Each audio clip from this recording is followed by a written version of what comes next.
Hello everyone, today I'm going to talk about the stuff that you need to know about life. So I'm starting without saying anything. So basically life is a couple of molecules or biological elements coming together in order to multiply their DNA or RNA in a virus. I mean, viruses are not considering life, like living things, but they are half living things because they copy themselves, but they cannot really do things on their own. So like they are not they're not living things. So basically, what I want to say is that the things, the life, the thing that we call life is being born and they die. Like the thing that life wants to make is to be ordered to copy the DNA in order to do what? Like whatever happens, you need to copy your DNA or RNA. So what life does in order to do that? Life does evolution, which is basically many of us would say the earth is created wonderfully for humans, or we are living in our wonderful world. There is water for humans. I mean, there is fresh air to breathe. Like just as the earth is created for humans to live perfectly. Like the earth is perfect for humans. But what I want to say is that that is not the case. Uh, we evolved to live on Earth. The Earth didn't create it after us. Like we know that due to evolution, and basically before the life was on the Earth, I like all the plants, all the like land life was on the Earth. There was sea life, and if we go back to that age, we couldn't say that the world was created perfectly for us, and therefore we can say that the living things evolve on the nature to survive better and to make life better. So basically, this was the basic thing of life. Now I'm going to explain the human form of it. So basically, many of us think that what we do is just it's very complicated, but I'm just gonna explain it in a very basic way. I think that our biological matter is that atoms are made of atoms, and we there is a DNA in our cells and DNA in our in our stuff that makes us multiply. You know, the cells that makes us multiply. The chromosomes, we have that, and we try to evolve and survive in this nature of this reality. So basically, what we do is that like we eat in order to get food and in order to produce something.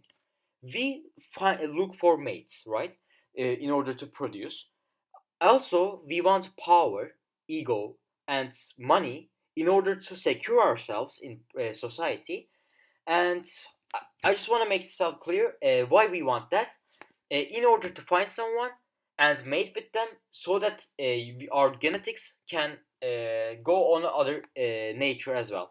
So basically, why do we want so much things? Like why do we want to be a billionaire? Why do we want to be millionaire? Why do you want to be achieve so much things? The thing is that so that we can make our loved ones and our relatives or our children a better life so that they can multiply better as well, so that they can be better in society.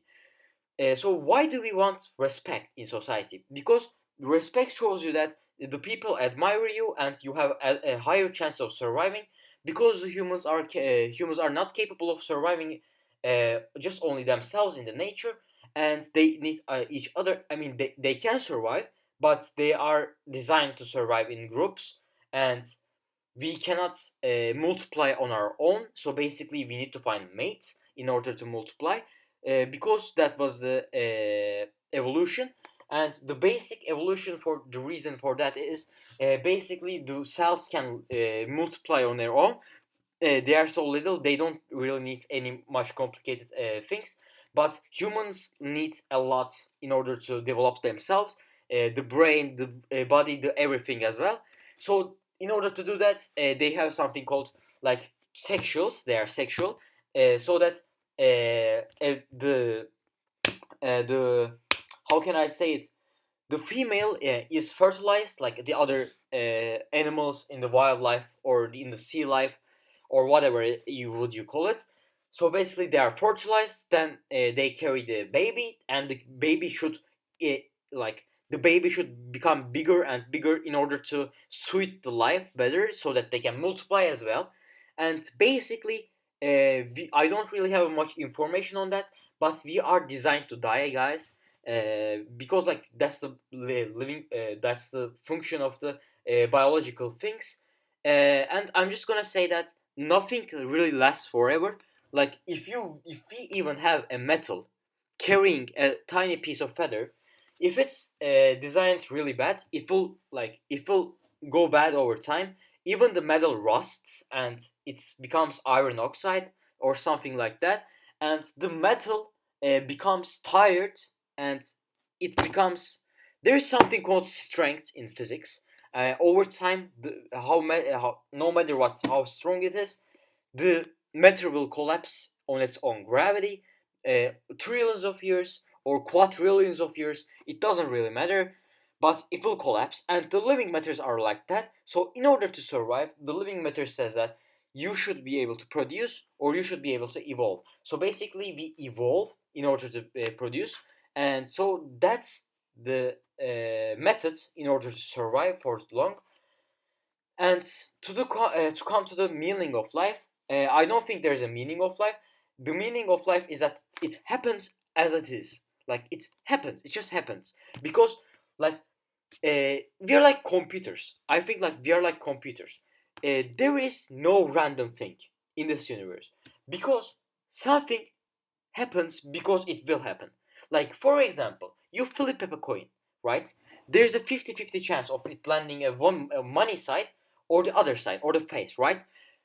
But if you look closely, you can see how you will flip the coin, and that will going to show you that will going to show you that how the money will land. So basically, there is no such thing as the money is going to randomly, or the money is going to land on its side, and this is completely random. We cannot know it. We can know the future if we know everything about it. Like if we know the every properties of matter, we can know the future, but we cannot process these many amounts of this much about information. Therefore, we cannot prove this theory practically, but it is theoretically it has to be true, because it's like something like that. If you add one to one, it's going to be two. I'm just gonna say that there's a half a glass of water, right? If you had add another half, what is going to happen? It's gonna be one half, right? It's gonna be one half. Or for example, a 5-year-old imagines about something. Can it say the Einstein's theorems, or can it say something like that? No, they can't, because they're going to act like how they are programmed to. For example, you think of a virus, right? The virus is so basic. It's like a life, but not a life. It's just programmed to go around and live in a cell and do whatever the living thing tells him to do. For example, it goes in a cell and gets inside it and multiplies. So basically, that makes it be easily producible in a quantity matter, but it doesn't make it really safe, because you can't find a cure, or there can be another method that can eat the virus or destroy the virus. So basically, if that happens, the virus is really in danger. Therefore, it evolves, like RNA evolves to DNA and stuff like that. The living things become much and much complex in order to make themselves safe, like humans. For example, what would you do? I'm just trying to think of a situation right here, right now. If you saw a glass of water, I mean, like, if you saw a like jar of peanut butter, right?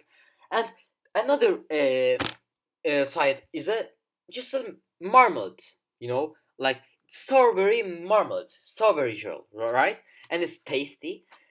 and you know that you have allergies to peanut butter, right? You have allergies to peanut.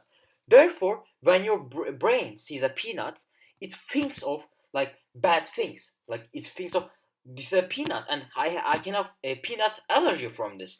And it says that it sees the marmalade and it thinks of the all the possible benefits it will give, and all the benefits it will give you in order for you to survive and be able to mate. And it sees that, and basically it says that you should eat it, because if you eat peanut butter you might die, and your brain knows that. You cannot really decide on your own to do that. Your brain does that based on the information you have collected from your genes and from your other side. And the other side is just a chain of events that lead to our universe right now. For example, a asteroid was coming to Earth and it hit the Earth. Like asteroid was coming to Earth because it was in the orbit of Earth. Like it hit the Earth because it was fast and it was in the orbit, and it killed the dinosaurs because the impact was big. The dinosaurs were there. The dinosaurs were there because they evolved to be like that. And all of the like events from the Big Bang are leading us to this moment, to me talking to you right now, to get views, power, money, and more safety and respect. That's it. I will do a part two. If you just comment, like I don't know anything else. Um, just comment about what you think. Like I should be able to understand if you understood what I've talked about, because my English when I'm talking is a little bit insufficient, and my accent or like my talking abilities are not really good. I think because I stutter a little bit, because it's not my native language.